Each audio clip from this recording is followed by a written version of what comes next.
un chiavello di Guadagnino. Insieme alla Santa Runiol Cantone abbiamo venduto un somerone, un bello somerone era, e Fiorino sempre a spasso ci veniva l'animale tanto grasso, trovare un prezzo un po' buono. Un cappescomista disse a Sant'Antonio: decemelo anche solamente un tal somerone o Fiorino.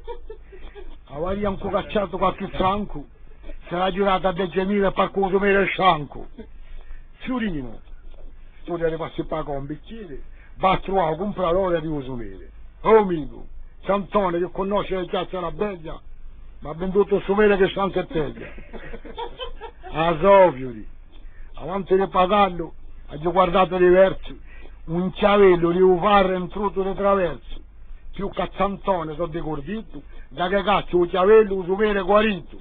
Fiorino, dal suo segreto quasi spaventato, andare a ritrovare Sant'Antonio un disgraziato. Oh Sant'Antonio, vi credevo più finarello, un somere scianchetteglia, finito da un chiavello, volete dire che la giornata l'avete 40, un somere di Reggio Emilia ne vale 60.